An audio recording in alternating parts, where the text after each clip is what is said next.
Getafe News es el primer medio de comunicación de Getafe que solo está en WhatsApp. Un mensaje diario con toda la información de lo que sucede en nuestra ciudad. Nos puedes ayudar suscribiéndote al canal y haciendo crecer la comunidad. No olvides activar la campanilla para no perder ningún mensaje cada mañana. Nacido en un pequeño pueblo de Zamora y vecino de Getafe desde hace 40 años, aunque unido a nuestra ciudad desde mediados de los 70, cuando comenzó a trabajar en la empresa John Deere. Estudió Ingeniería Técnica Agrícola en la especialización de Mecanización Agraria. En John Deere se convirtió en director de promoción de ventas. Posteriormente se convirtió en director general de Saint-Dié Far Ibérica. Dedicado hasta su jubilación a su trabajo y a su familia, militó en el PCE de España y fue uno de los fundadores de UPyD en nuestra ciudad. Por su trabajo tuvo oportunidad de viajar por toda España y otros países, a lo largo de cerca de 40 años de profesión.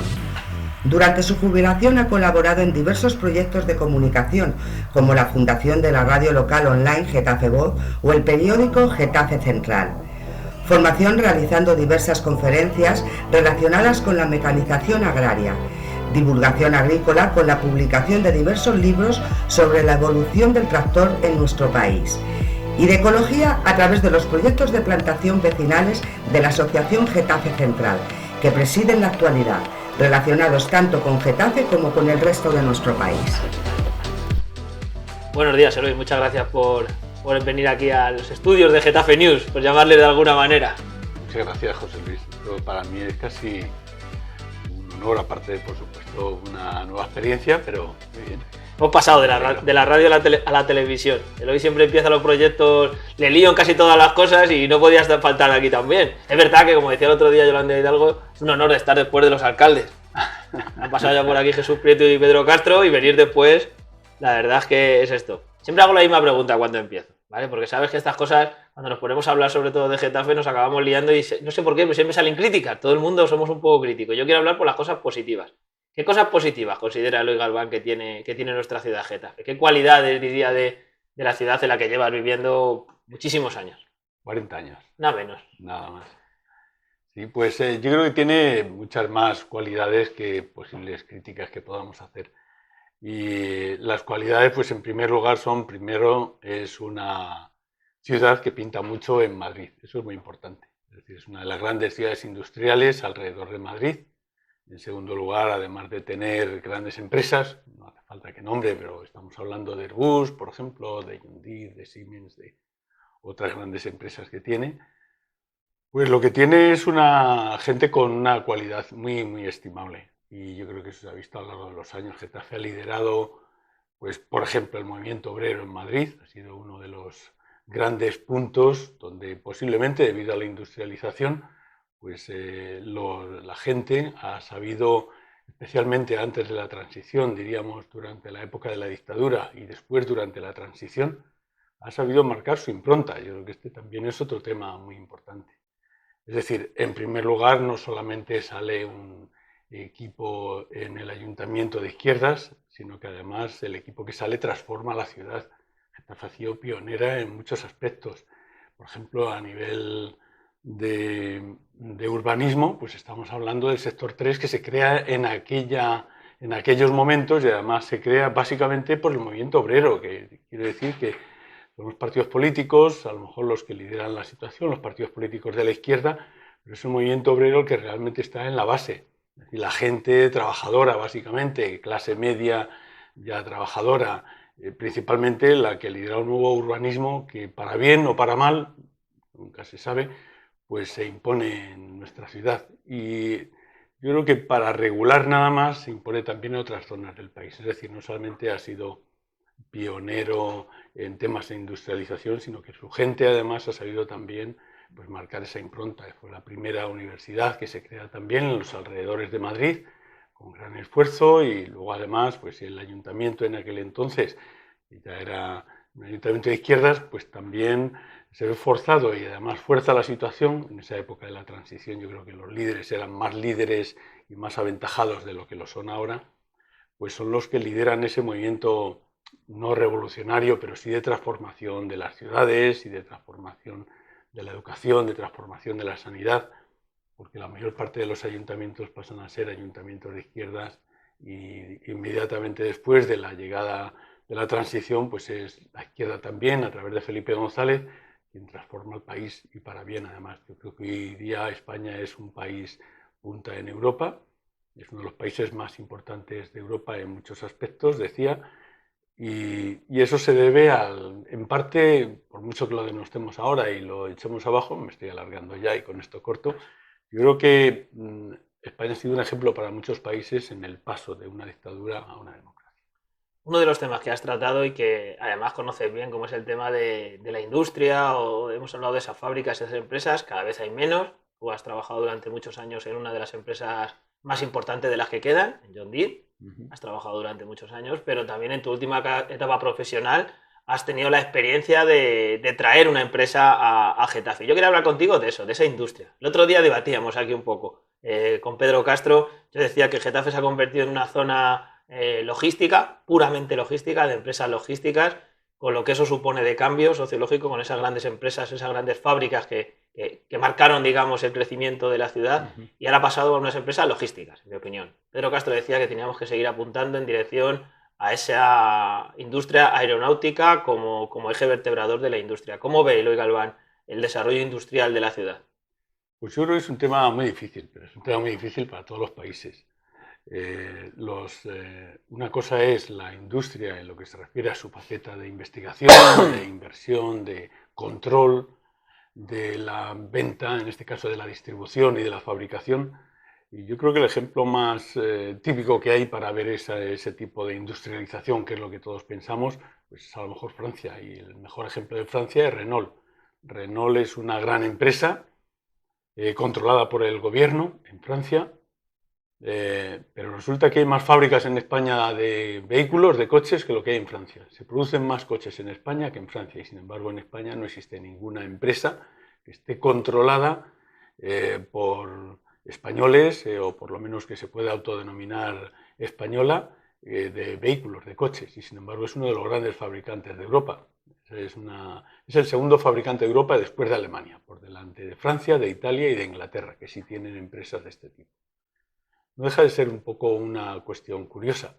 Y ello se debe a que las empresas industriales, el montaje de una empresa industrial o la fundación de una empresa industrial es muy caro, carísimo. Por la cantidad de miles de euros por persona que a veces se necesita es muy alto. Entonces esas grandes inversiones van a lugares donde se pueda rentabilizar, donde están los grandes centros de venta, donde además la mano de obra sale más barata, aunque no sea un exceso de mano de obra, porque ya está todo muy automatizado, pero yo creo que ahí España cuenta con gente que es mano de obra especializada, que domina la situación, pero que al final las decisiones no se toman aquí en España. Ese es el tema final, o el tema más importante. Por eso crear empresas industriales no es tan simple.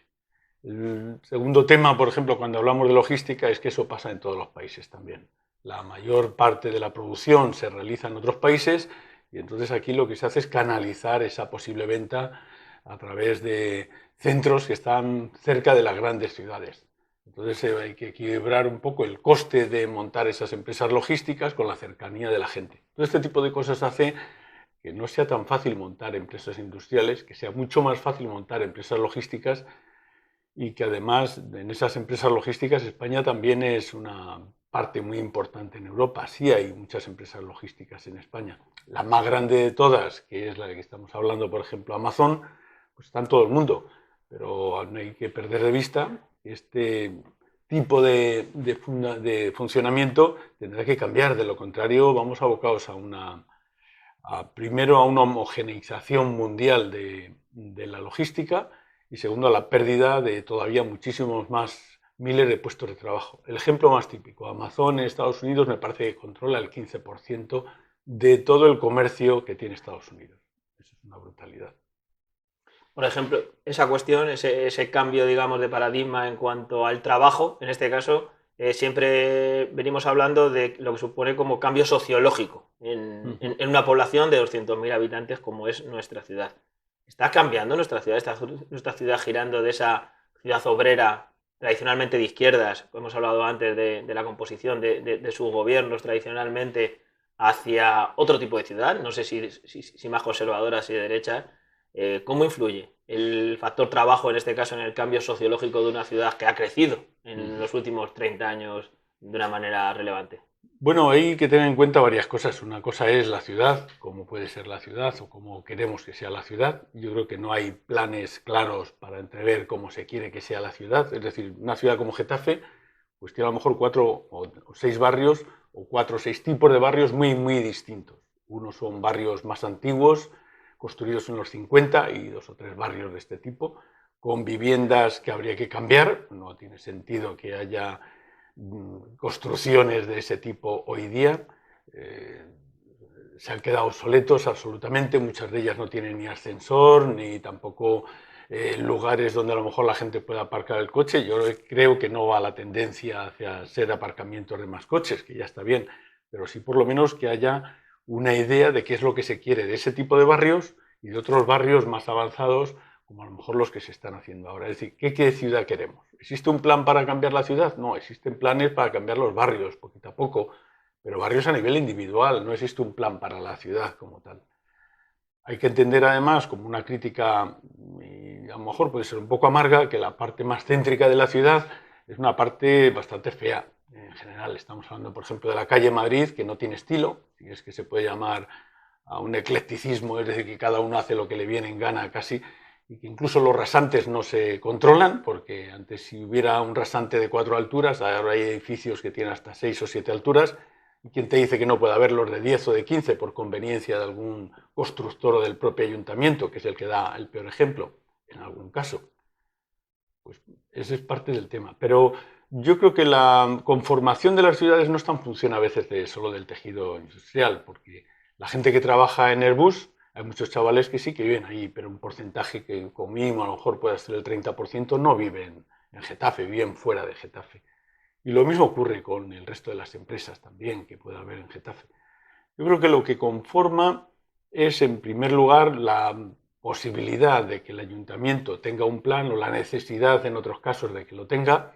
En segundo lugar, también el tipo de construcciones que se hace y el tipo de servicios que se ofrecen. Es decir, si mañana hacemos construcciones tan cerradas como las de Buenavista, que parecen fortines, y resulta que la gente, para ir a comprar, lo único que se les provee es de centros comerciales, y va a haber nada más que 4 tiendas, y que van a ser de urgente necesidad para comprar desde el tabaco hasta los alimentos y poco más, y los bares correspondientes. Ese es un tipo de sociedad que estamos, de urbanización que estamos pergeñando. ¿Es bueno o malo? Pues eso a lo mejor deberíamos hacérnoslo pensar, como dicen los catalanes.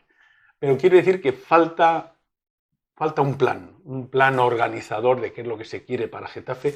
Y yo creo que eso es lo primero que deberíamos tener, y que en los barrios nuevos pensemos muy seriamente qué es lo que queremos. ¿Queremos que en los barrios nuevos la gente vaya a comprar masivamente a los centros comerciales? Me temo que sí. Entonces ya, de hecho, estamos pegando de un plumazo una barrida de escoba a todos los pequeños comercios que quieran instaurarse. En segundo lugar, también no hace falta hablar de la educación. Yo creo que es un gran tema que tengamos una universidad y que tengamos también suficientes centros de secundaria. Pero a lo mejor la primaria nos falla, y no voy a hablar ahora tampoco del tema de los niños menores de 3 años, porque si se hace un barrio nuevo lleno de niños de jóvenes durante los primeros 15 o 20 años, pues vamos a necesitar no sé cuántos iba a decir jardines escuelas infantiles o escuelas infantiles, pero al final la gente se tiene que buscar su vida. Eso no tiene sentido, no obedece a ningún tema planificado, no de que el ayuntamiento ponga esos centros, sino de por lo menos que habilite lugares para que otra gente a nivel particular los pueda poner. Son pequeños temas. Y luego está otro factor que venimos en estas conversaciones hablando mucho, es el factor de la migración, ¿vale? La población migrante de Getafe, como la de casi todas las ciudades de España o de Europa, va aumentando esa demanda de mano de obra. ¿Cómo hacemos?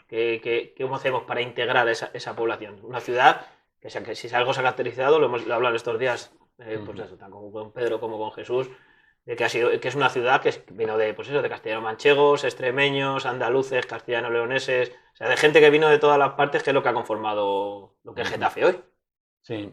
Bueno, el tema de la inmigración es un fenómeno imparable, ya para empezar, pero además va a ir a más obligatoriamente. Me estoy poniendo un poco en la situación de pensar, pero no pensar para dentro de un año, pensar para los próximos 15 o 20 años que va a ocurrir. África tiene ahora 1.200 millones de habitantes, 1.200. Muchos países tienen una situación todavía de supervivencia, de falta de seguridad, que es lo peor que puede haber. La supervivencia, que necesita la gente alimentos para poder sobrevivir, y luego en segundo lugar la seguridad, saber que donde está no le van a echar, ni le van a matar, ni le van a herir una banda de individuos o que se pueda acercar por allí. Es decir, estas dos cosas son absolutamente necesarias para que un país pueda más o menos empezar a pensar como país. Pero el tema de que hablábamos de África, de 1.200 millones con problemas de este tipo de seguridad y de supervivencia, se va a aumentar dentro de 50 años porque vamos a tener 2.500 millones de habitantes. Europa tiene ahora unos 600 millones aproximadamente de habitantes, pero no vamos a más, sino que vamos a lo mismo o a menos. Entonces no hace falta decir que 2.500 millones por un lado, con unos problemas que yo no creo que en 20 años se hayan resuelto tan fácilmente. Y Europa tampoco está participando demasiado en que eso se supere, esos Incluso problemas. pueden crecer por el propio cambio climático, por ejemplo, uno de los factores. Por ejemplo, es uno de los factores graves. Pero que estamos hablando de que un continente no puede poner puertas al mar y que la gente va a tratar de buscar su camino y que además esta gente en muchos casos no tiene nada que perder absolutamente. Estamos viendo que vienen niños, pero niños a lo mejor de 10 años y que otros padres ponen a los niños de 4 años o 6 años encima de los cayucos para que puedan llegar a España y les admitan. Y yo estoy de acuerdo con que el mundo no es solamente de los grupos que lo habitan ahora mismo. Eso es como decir que la tierra me pertenece y que yo he comprado y voy a quitar la tierra y la voy a mandar a otro sitio.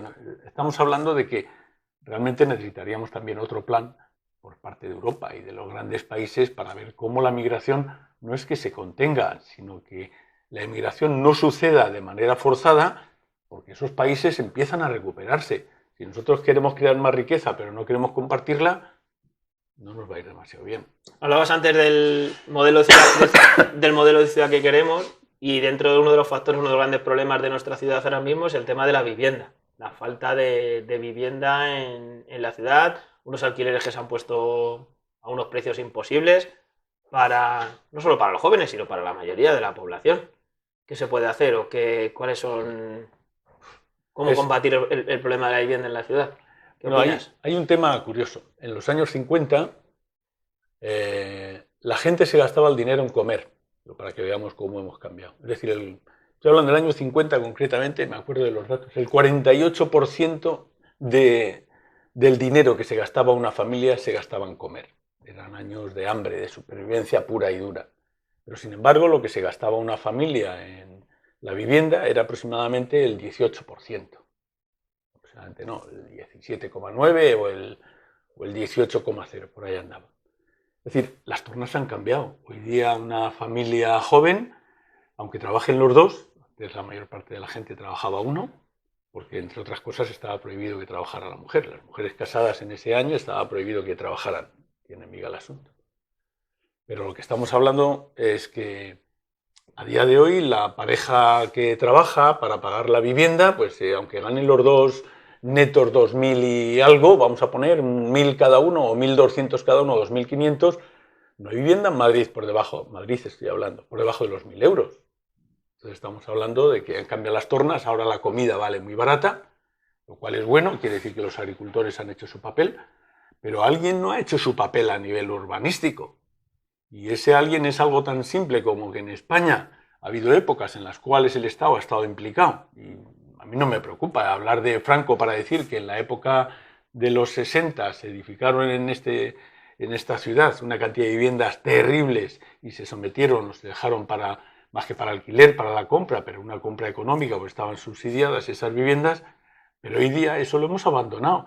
Y lo hemos abandonado en pro de la libertad, entre comillas. Es decir, que cada uno haga lo que pueda dentro de los límites que le ponemos, y los límites que le ponemos son los límites que le ponen, en este caso, el estamento político que está al cargo.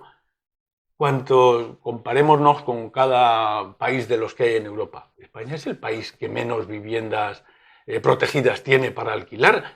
que es una de las cuestiones que harían controlar el mercado.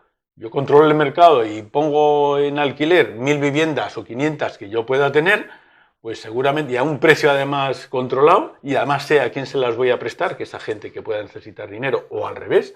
O hay viviendas también, hay países que tienen viviendas muy distinguidas y cobran su buen dinero por esas viviendas, pero tienen un patrimonio, que es el primer tema, y además controlan que la gente pueda vivir en esa zona. Aquí en Madrid o en España, pero sobre todo en Madrid estoy hablando de la comunidad, o se hace un plan conjunto, o no tiene sentido que un ayuntamiento como Getafe pues haga 3000 viviendas o 5000, se deje un dinero, solicite dinero a Europa o a quien sea, porque no va a cambiar nada. Y lo peor de todo es que además el equipo de gobierno de turno pueda vender esas viviendas al precio que quiera y a quien quiera, que esa es parte de lo que estamos viviendo ahora mismo. Tiene que ser un plan, y yo creo que tiene que ser un plan liderado por el propio gobierno para cambiar la situación. Por mucho que se hayan hecho transferencias de este tipo diríamos, de sector, que es el del urbanismo, o es el sector, diríamos, de la construcción. De la construcción me estoy refiriendo a la urbanización de las ciudades. Por mucho que sea competencia del ayuntamiento y sea competencia también de las comunidades autónomas, el Estado tiene que poner un dinero, y además con condiciones, es decir, ese dinero estará disponible siempre y cuando se hagan las viviendas en estas condiciones, pues tiene que imponerse si quiere salvar los muebles en este asunto.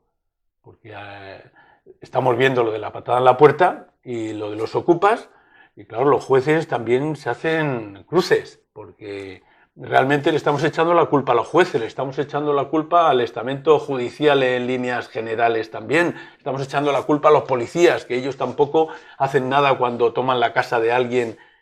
En general, hay que decirlo, el porcentaje más alto, clarísimo, el del 90 y tantos %, son o viviendas que están vacías o viviendas que a lo mejor tampoco han pasado, es decir, que no son ocupadas de manera habitual por los propietarios, pero en cualquier caso nadie tiene derecho a quitarle la vivienda a nadie, aunque la tenga alquilada. ¿Y qué?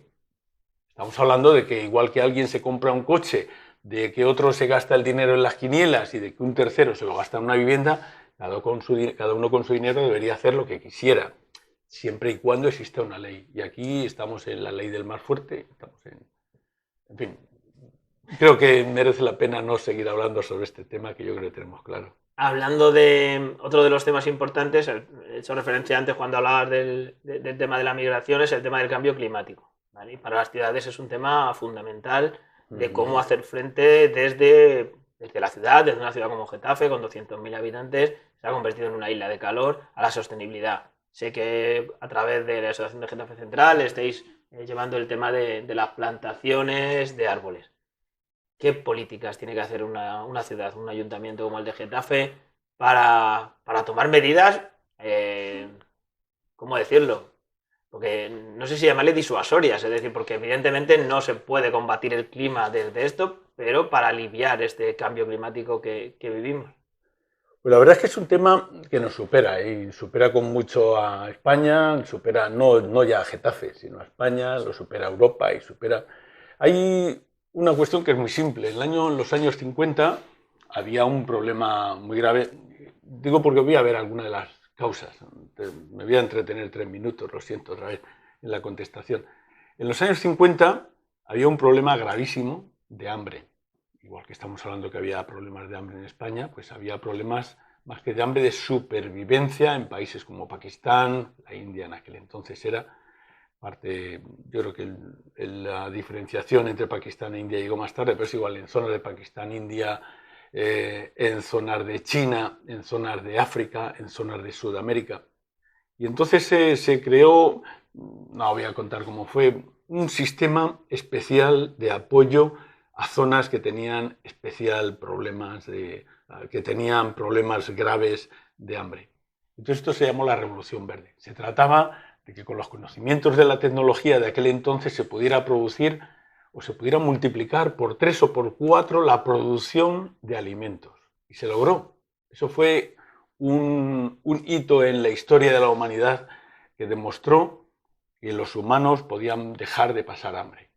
Es decir, China, por ejemplo, que tenía problemas incluso de guerra con Rusia para ampliar sus fronteras y poder tener zonas donde poder producir más y demás, pues el ejemplo de China fue uno de ellos. Solicitó ayuda, en este caso era un grupo americano de gente que cambió las semillas, las hizo híbridas, nacieron en aquel entonces de manera muy fuerte este tipo de cosas.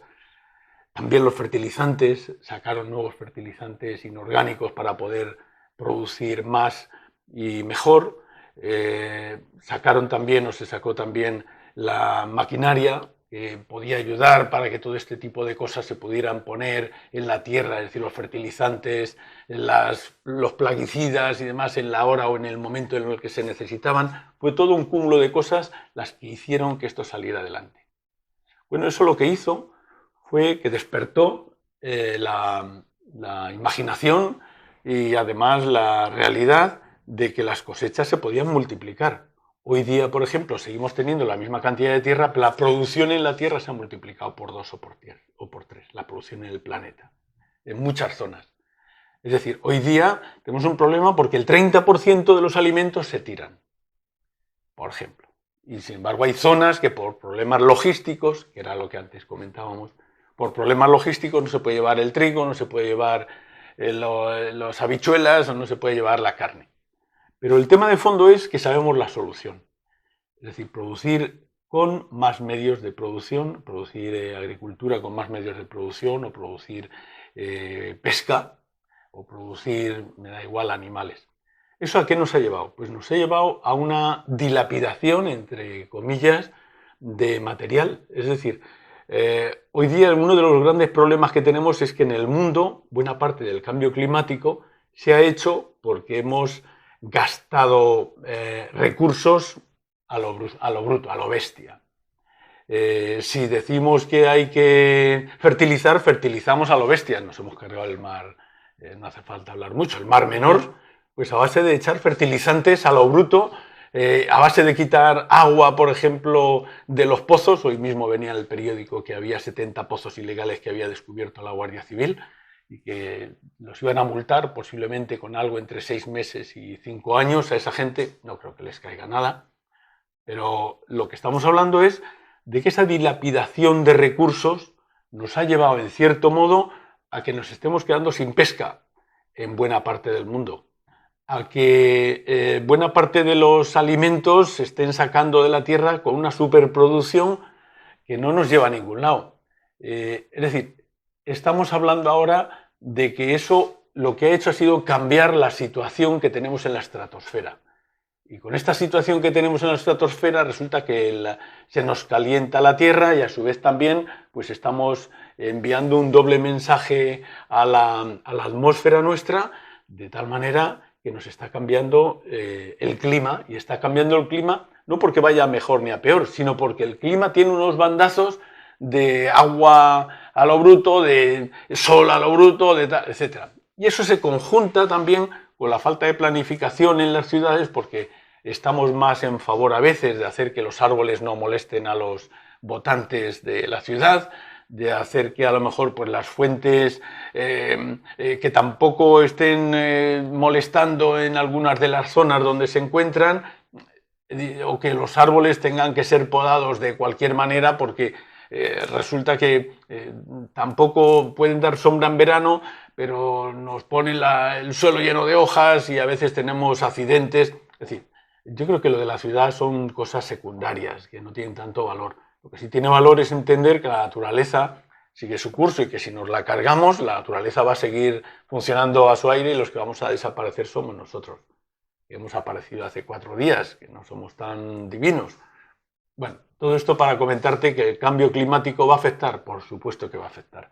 Si estamos deforestando buena parte del planeta a una velocidad tan terrible como que a lo mejor cada año nos cargamos la mitad de España en el planeta en cuanto a liquidación de árboles y demás, pues no estamos produciendo el oxígeno que se debería producir. Pues los árboles lo que hacen es producir oxígeno y además guardan carbono en sí mismos. Si nos cargamos a los árboles, pues entonces todo ese oxígeno y ese carbono que hay pues se va a a disolver en algún sitio. Si nos cargamos las aguas freáticas y ponemos super granjas atómicas con 5, 10.000 o 50.000 o 200.000, que las hay también, cerdos, pues no vamos a echar el purín en ningún sitio nada más que en un agujero que hagamos, pero el agua que bebamos después va a ser contaminada. Contaminada. Para acabar, otro de los temas importantes que están ahí es el tema de la salud, de la sanidad, que es uno de los temas que en los últimos años, a raíz de la pandemia, pues ha estado ahí encima de la mesa. En España hemos presumido siempre de ese sistema sanitario que era excelente y que parece que se le vieron demasiado las costuras con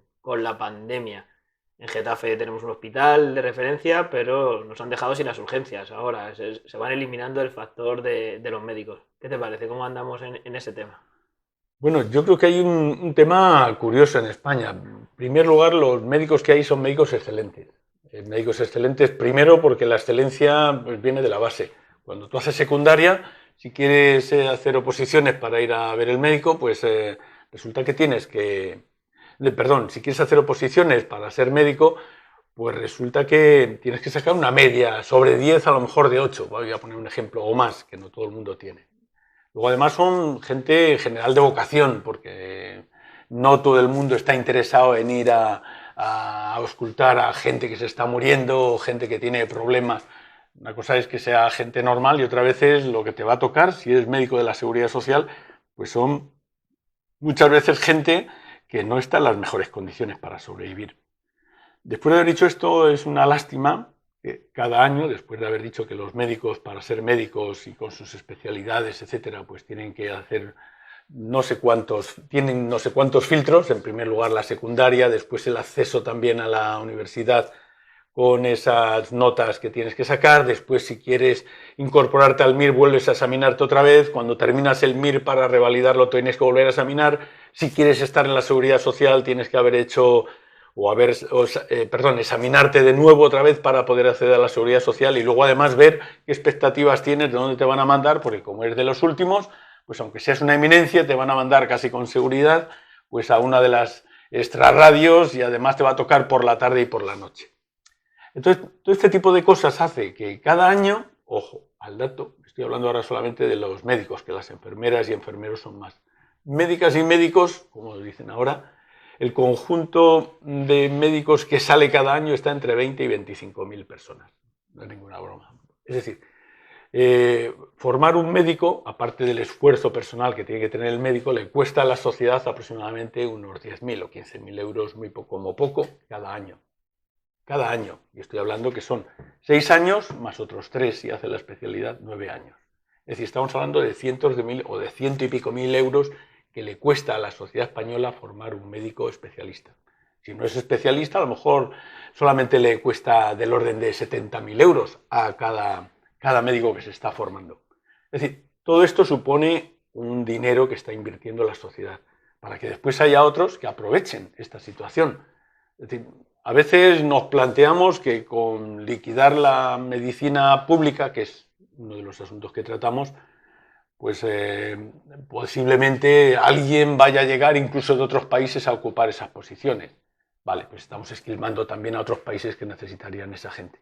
Pero yo creo que el tema final pasa por entender que la medicina en primer lugar es una vocación. En segundo lugar, si quieres vivir y tener una vida medianamente aceptable, pues posiblemente en el caso de la medicina sea algo tan especialísimo y tan difícil de controlar. Cuando digo controlar me estoy refiriendo tan difícil de saber qué puedes hacer con tu vida, que si no tienes esta gente especializada, mal te va a ir. El ejemplo más típico es Estados Unidos, donde cualquier operación vale un dineral. Buena parte de la gente no hace lo posible tampoco por buscarlo, porque si no diríamos, daría en quiebra inmediatamente. Yo creo que hay un tema también en España que deberíamos hacérnoslo mirar. El todo gratis, yo creo que no funciona. En otros países, ir al médico, un médico normal, en buena parte de ellos vale un dinero, aunque sea 5 euros o 10 euros. Mucha gente está en contra porque a lo mejor no tiene sentido, pero por lo menos haces valer que aquello tiene un coste. En segundo lugar, cuando las medicinas se compran no tiene sentido. Yo he ido a comprar una medicina ahora y como estoy jubilado, pues resulta que me cuesta la medicina, no sé si han sido 13 céntimos. No tiene sentido, una medicina cueste 13 céntimos, todos tenemos en casa una farmacia. Con medicinas que llevan 30 o 20 píldoras y resulta que usamos 3, que son las que necesitamos. Y luego encima nos vale ese dinero, que es una ridiculez. Yo creo que deberíamos pagar según los estratos que cada uno gana, según la renta, una cantidad de dinero para comprar las medicinas. Y luego también está el hospital. Vamos con una facilidad terrible al hospital, de tal manera que luego nos quejamos porque estamos ahí 2 horas, 3 horas, pero buena parte de las cosas del hospital se podrían solucionar en centros de urgencia que han desaparecido, que era parte de la crítica que yo creo que habría que hacer a la comunidad, porque eso no tiene sentido. Pero, por otro lado, también habría que pagar por estar en el hospital. Yo creo una pequeña parte que nos haga ver que es bueno que nos controlemos. No tiene sentido que yo fume, ni tiene sentido que yo beba, ni tiene sentido para que después vaya al médico a que me cure las dolencias que me han producido este tipo de actuaciones. Creo que ahí deberíamos tener un poco más de sentido común y pagar por algo que vale mucho dinero y por el cual estamos pagando prácticamente nada. Y lo cual quiere decir también que a veces vamos a desconsiderar el valor de las cosas. Esas cosas en su valor. Eloy, muchísimas gracias por haber charlado un ratito aquí con nosotros en Getafe News sobre tantas cosas y por darnos a conocer tantas cosas que sabes. No, yo lo siento porque estoy como el abuelo Cebolleta, contando cosas durante media hora y no dejo hablar a nadie. No, que va. En esto consiste esta conversación. Muchas gracias, Eloy. Gracias a vosotros por invitarme. Un segundito.